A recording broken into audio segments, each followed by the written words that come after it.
আসসালামু আলাইকুম রহমতুল্লাহ। ইমাম নববীর ৪০টি হাদিস এর আলোকে আমাদের হাদিস আলোচনা আমরা কন্টিনিউ করছি। আজকে আমরা যে হাদিসটি নিয়ে আলোচনা করব এটা হচ্ছে ৪০ হাদিসের ৬ নম্বর হাদিস। খুবই গুরুত্বপূর্ণ একটি হাদিস এবং আমি সবাইকে অনুরোধ করব এই হাদিসটিকে খুব ভালোভাবে বুঝার জন্য চেষ্টা করা, কারণ এটা হচ্ছে one of the foundation of our Islam. এই হাদিসটাকে বিভিন্নভাবে নামকরণ করা হয়েছে। একটা নাম দেওয়া হয়েছে যে আমাদের আ হার্টকে বা আমাদের কল্বকে কিভাবে সুরক্ষা দেওয়া যায় সেটা জানা যায় এই হাদিসের মাধ্যমে। এ হাদিসে আরেকটা নাম হচ্ছে যে সন্দেহজনক বিষয় সম্পর্কে জানানোর জন্য রাসূল সাল্লাল্লাহু আলাইহি ইসলাম এই হাদিসটি আমাদেরকে বলেছেন। আবার এটাকে বলা হয়ে থাকে তাকওয়া এবং সিনসিয়ারিটি, আল্লাহর ভয় এবং আম ইখলাসের হাদিস, সেটাও বলা হয়ে থাকে এই হাদিসকে। তাহলে আমরা দেখছি যে বিভিন্ন দিক থেকে এই হাদিসটির বিভিন্ন জিনিস কভার করা হয়েছে এবং যে প্রত্যেকটা জিনিসই হচ্ছে আমাদের জন্য অত্যন্ত গুরুত্বপূর্ণ। আমরা যদি হাদিসটি রাসূল সাল্লাল্লাহু আলাইহি ইসলাম যেভাবে বলেছেন সেভাবে দেখতে চাই, তাহলে এখানে আমাদের আরবিটা দেওয়া আছে এবং আমরা যারা হচ্ছে আরবিটা দেখে বুঝতে চাই তারা এটা পড়ে পরবর্তীতে আমি অর্থগুলো এটার সাথে মিলিয়ে বলব যে কি অর্থ এখানে প্রকাশ করা হয়েছে। তখন আমাদের জন্য সেই হাদিসটা বোঝা অনেক সহজ হয়ে যাবে।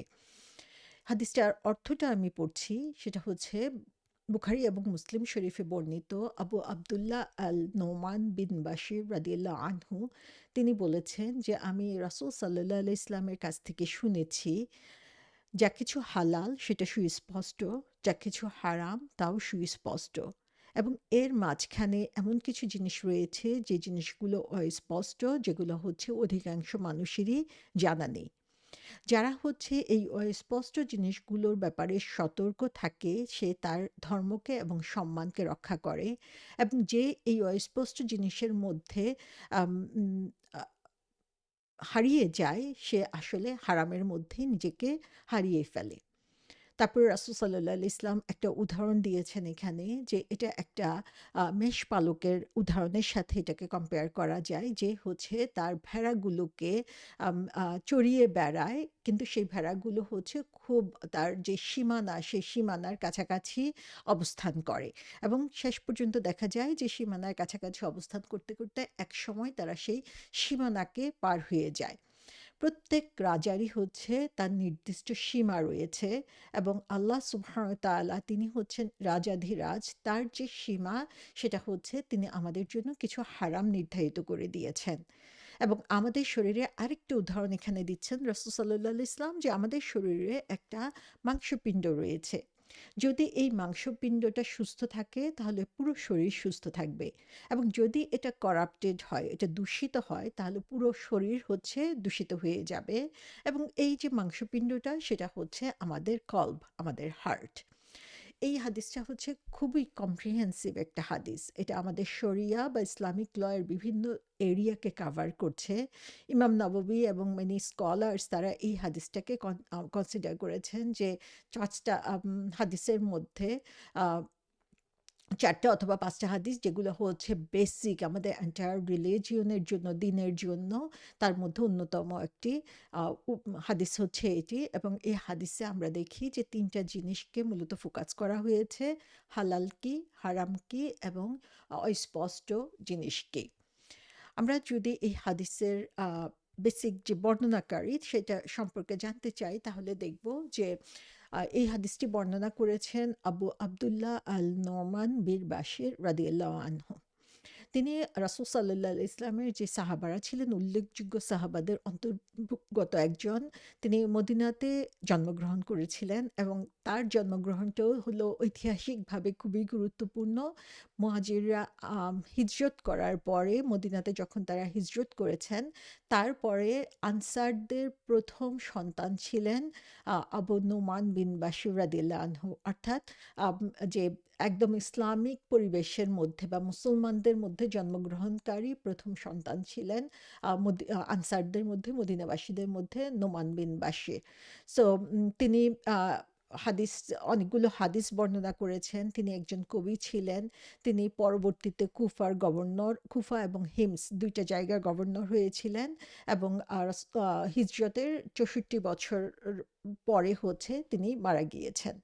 সো আবু আম উম নোমান নোমান বিন বাশির রাদিয়াল্লাহু আনহু সম্পর্কে যদি আমরা জানতে চাই তাহলে দেখি যে হিজরির ২য় সালে তিনি জন্মগ্রহণ করেছেন এবং আম রাস আ রাসূল সাল্লাল্লাহু আলাইহি ইসলামের যখন ওফাত হয় তখন তার বয়স ৮ থেকে ১০ বছরের মধ্যে ছিল এবং তার মার নাম ছিল আমরা বিনতে রাওয়াহা রাদিয়াল্লাহু আনহা এবং তার বাবার নাম ছিল বাশির বিন সাদ রাদিয়াল্লাহু আনহু। সো তিনি ১০০টার উপরে হাদিস বর্ণনা করেছেন। ইন টোটাল বলা হয়ে থাকে ১১৬টা হাদিস তিনি বর্ণনা করেছেন, যেগুলো হচ্ছে বুখারী এবং মুসলিম শরীফে স্থান পেয়েছে। সহিহ বুখারীতে তার ৬টা হাদিস অন্তর্ভুক্ত হয়েছে এবং তার উল্লেখযোগ্য হাদিস যেগুলো রয়েছে তার মধ্যে এটা একটা অন্যতম হাদিস, যেখানে এই যে একটা মাংসপিণ্ডের কথা বলা হয়েছে এবং সেটাকে সুস্থ রাখার ব্যাপারে নির্দেশ দেওয়া হয়েছে। আমাদের হার্ট বা কলবের কথা বলা হয়েছে। আরেকটা হাদিসে উল্লেখ করা হয়েছে যেখানে তিনি বলেছেন যে আম আ বাচ্চাদের সাথে ফেয়ারনেস বা তাদের সাথে যেই আ ভালো আ সমতা বিধান করার যে নিয়ম রাসূল সাল্লাল্লাহু আলাইহি ইসলাম বলেছেন, সেটার উপরে যে রাসূল সাল্লাল্লাহু আলাইহি ইসলাম তার বাবাকে বলেছেন যে, আমাকে তুমি সাক্ষী হিসাবে চেও না, যে কারণ আমি হচ্ছে কোনো আনফেয়ারনেস এর সাক্ষী হব না।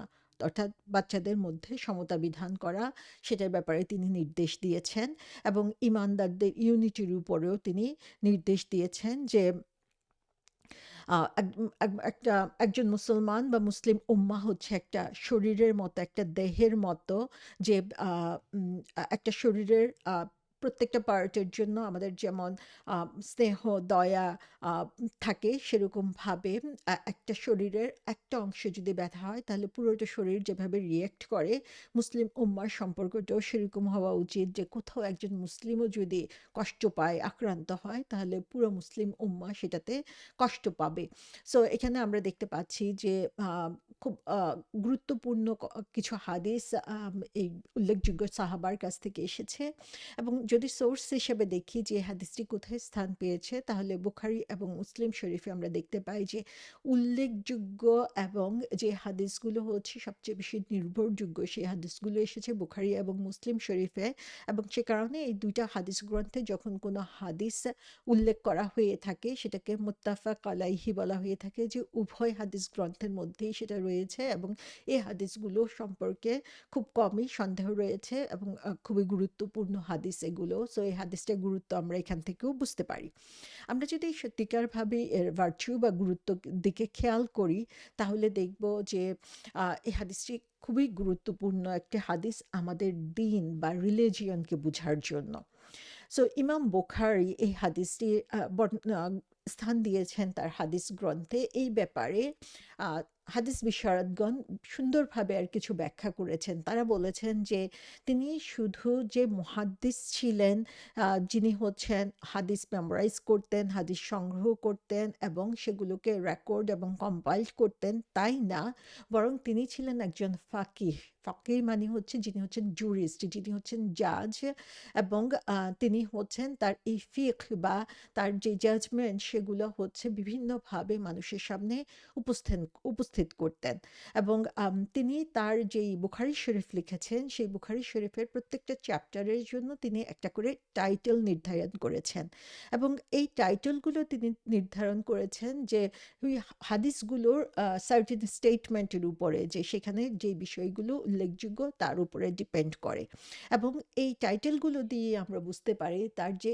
ফিকের জ্ঞান, যে বা ইসলামিক যে মূল বিষয়গুলো সে সম্পর্কে তার যে জ্ঞান, সেগুলো রিফ্লেক্ট হচ্ছে তার এই টাইটেলগুলোর মধ্য দিয়ে এবং যেভাবে তিনি হাদিসগুলো কালেক্ট করেছেন তার মাধ্যমে। সো আম এই একটা হাদিসে দেখা যাবে বিভিন্ন চ্যাপ্টারে রিপিট হয়েছে, কিন্তু সেটা ডিপেন্ড করে তার মধ্যে যে সাবজেক্টগুলো রয়েছে সেটা কতটুকু রিলেভেন্ট সেই টাইটেলের সাথে। সো আমরা দেখি যে এই হাদিসটা ইমাম বুখারী তার হাদিস গ্রন্থের মধ্যে যেই চ্যাপ্টারের আন্ডারে এটা লিখেছেন সেটা হচ্ছে কিতাব আল বুয়ু। কিতাব আল বুয়ু মানে হচ্ছে যেখানে হচ্ছে মানুষের সাথে লেনদেন করা হয়, ব্যবসা বাণিজ্য করা হয়, সেই চ্যাপ্টারের মধ্যে তিনি এটা রেখেছেন। সো হাদিস বিশারদগণ বলেছেন যে তিনি যে এইভাবে এই কিতাব আল বুয়ুর মধ্যে এটাকে কিতাব আল বুয়ু চ্যাপ্টারে এটাকে সংরক্ষিত করেছেন তারও বিভিন্ন ইমপ্লিকেশন রয়েছে। তার একটা কারণ হচ্ছে যে এখানে ডাউটফুল ম্যাটার্স নিয়ে বা যেই জিনিসগুলো হচ্ছে অস্পষ্ট বা সন্দেহজনক সেগুলো নিয়ে আলোচনা করা হয়েছে, এবং সেটা হচ্ছে বেশিরভাগ ক্ষেত্রে আমাদের ব্যবসায়িক লেনদেনের জন্য হচ্ছে এটা খুবই সংশ্লিষ্ট। যখন আমরা ক্রয় বিক্রয় করে থাকি, বাণিজ্য করে থাকি, লেনদেন করে থাকি, তখন এই ডাউটফুল ম্যাটারগুলোর ব্যাপারে আমাদেরকে সতর্ক থাকতে হবে। এবং তিনি আরও বলেছেন যে তার বাবা একবার তার কাছে বলেছিলেন যে আহ, আহ, তিনি তার 40 বছর জীবনে কখনোই কোনো সন্দেহজনক জিনিস তার গৃহে প্রবেশ করান নাই। সো এখান থেকে আমরা দেখি যে ইমাম বুখারী তার বাবার যেই কাজ সেগুলো দিয়ে তিনি কিভাবে প্রভাবিত হয়েছিলেন। একটা ওয়ে হচ্ছে যে তার বাবা শুধু হালাল জিনিস ঘরের মধ্যে আনতেন। সো তার ঘরে যা কিছু খাওয়া হতো, পান করা হতো, ব্যবহার করা হতো, সমস্ত কিছু ছিল হালাল। যেই ব্যাপারে সন্দেহ রয়েছে সেগুলো তিনি কখনোই আনেন নাই ঘরের মধ্যে। তো ইমাম বুখারীর যে ব্রট আপ, তিনি যেভাবে বড় হয়েছেন সেটা হচ্ছে পুরোই একটা হালাল এনভায়রনমেন্টের মধ্যে বড় হয়েছেন, সেখানে সন্দেহজনক কিছু নাই। এবং এটাও যে কত গুরুত্বপূর্ণ সন্তানের আহ, আহ, বিকাশ সাধনের জন্য সেটা আমরা দেখতে পাই যে তার ব্যবহারে, তার আচরণে, তার কাজের মধ্যে এটার প্রভাব ফেলে। তিনি আরও বলেছেন যে তার বাবা আল্লাহ সুবহানাহু ওয়া তাআলার কাছে দোয়া করেছেন এবং আল্লাহ সুবহানাহু ওয়া তাআলা তার দোয়া কবুল করে নিয়েছেন, যে তাকে কখনোই হচ্ছে সন্দেহজনক কিছু নিয়ে কাজ করতে হয় নাই। এবং সেটা আমরা দেখি যে তার বাবা এবং তার মাধ্যমে ইমাম বুখারীর আচরণ এবং অ্যাটিটিউডের মধ্যে প্রভাব ফেলেছে। সো এই কারণে আমরা দেখি যে এই জ্ঞানের ভিত্তিতেই তিনি যেভাবে বুখারী শরীফকে সাজিয়েছেন, কিতাব আল বুয়ু বা ব্যবসা বাণিজ্যের চ্যাপ্টারের মধ্যেই হচ্ছে তিনি এই হাদিসটা রেখেছেন। এবং ইমাম বুখারী সম্পর্কে বলা হয়েছে তিনি একজন গ্রেট মুহাদ্দিস। সো একজন মুহাদ্দিসের কাজ হচ্ছে যে আম, তারা হাদিসগুলো যারা বর্ণনা করেছেন তাদের সম্পর্কে সঠিক জ্ঞান অর্জন করা, এবং প্রত্যেকটা হাদিস বর্ণনা আমরা দেখি যে এত বছর পরে যে হাদিসগুলো আমাদের কাছে এসেছে, প্রত্যেকটা হাদিসের ব্যাপারে আমরা দেখি যেগুলো গ্রহণযোগ্য হাদিস সেগুলোর যে ন্যারেটর যারা বর্ণনা করেছেন, রাসূল সাল্লাল্লাহু আলাইহি ইসলাম থেকে সাহাবা, সাহাবা থেকে তাবিয়ে, তাবিয়ে থেকে তাবিন, তারপরে তাদের স্টুডেন্টরা, এভাবে যে একটা চেইন মেনটেন হয়েছে সেটা খুব সূক্ষ্ম এবং সুন্দরভাবে মেনটেন করা হয়েছে। এবং যখনই তাদের কাছ থেকে হাদিস নেওয়া হয় তখন আসলে তাদের চরিত্র, তাদের আচরণ, তাদের যে ইমানের যে ডেপথ সেগুলো নিয়েও চিন্তাভাবনা করা হয়েছে। সো যাদের কাছ থেকে এই হাদিস বর্ণনা করা হয়েছে তখনই এই হাদিসগুলো নেওয়া হয়েছে যখন তারা জানেন যে তারা হচ্ছে ট্রুথফুল এবং ট্রাস্ট ওয়ার্দি, এবং যাদের ব্যাপারে সন্দেহ ছিল তাদের কাছ থেকে হাদিসগুলোকে কালেক্ট করা হয় নাই।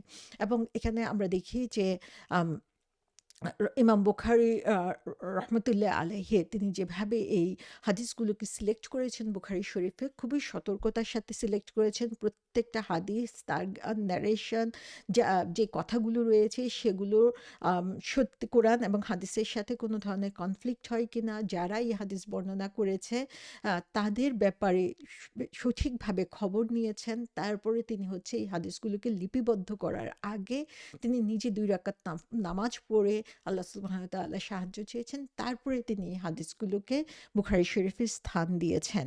সো এর মাধ্যমে আমরা দেখি যে ইমাম বুখারী যেই জিনিসগুলো হচ্ছে কন্ট্রোভার্সিয়াল অথবা যেগুলো হচ্ছে একটা আরেকটার সাথে ক্ল্যাশ তৈরি করে কথাগুলো, সেগুলোর ব্যাপারে তিনি খুব সাবধানতা অবলম্বন করেছেন এবং সেগুলোর ব্যাপারে আমরা জানি যে তিনি খুব সতর্কতার সাথে হাদিস বাছাই করেছেন।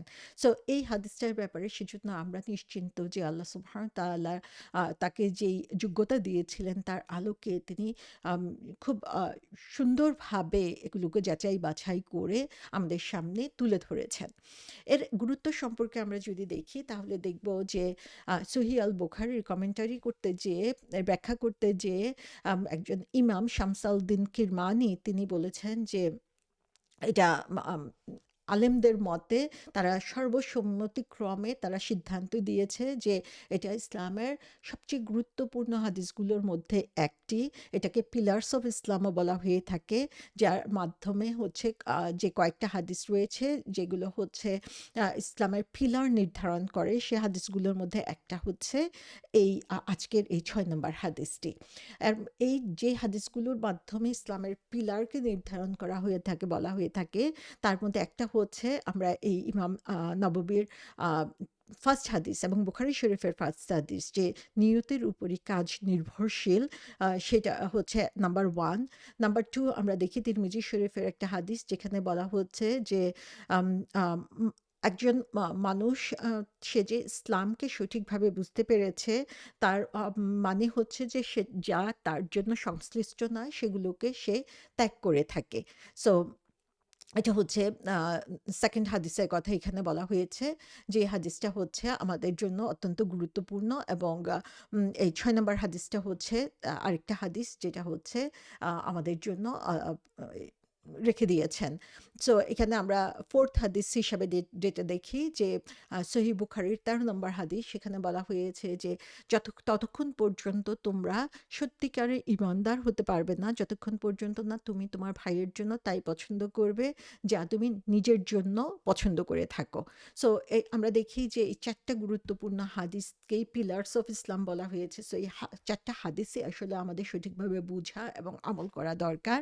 আবার আমরা দেখি যে ইমাম দাকিক আল ঈদ রহমতুল্লাহ আলাইহি তিনি বলেছেন এই ৬ নম্বর হাদিসটা হচ্ছে ইসলামিক যে জুরিসপ্রুডেন্স অর্থাৎ নীতি নির্ধারণের ব্যাপারে একটা ফাউন্ডেশনাল প্রিন্সিপাল নির্ধারণ করেছে হচ্ছে এই হাদিসটি। এই হাদিসের গুরুত্ব সম্পর্কে আমরা আরও দেখি যে ইমাম আল বুখারী কিতাবুল বুয়ুতে এই হাদিসটি দিয়ে শুরু করেছেন যেন হচ্ছে আমরা এই হাদিসটার উপরে গুরুত্ব দিয়ে আমাদের লেনদেনকে সুন্দর করতে পারি। ইমাম আবু দাউদ বলেছেন যে এই হাদিসটি হচ্ছে ইসলামের ৪ ভাগের ১ ভাগ। সো এখান থেকে আমরা দেখতে পাচ্ছি আসলে রাসূল সাল্লাল্লাহু আলাইহি ইসলামের এই কথাগুলো যে কত গুরুত্বপূর্ণ ইসলামকে সঠিকভাবে বুঝার জন্য, ইসলামকে সঠিকভাবে পালন করার জন্য এবং আমাদের প্র্যাকটিক্যাল লাইফে ইমপ্লিমেন্ট করার জন্য, সেটা আমরা সুস্পষ্টভাবে এখানে বুঝতে পারছি।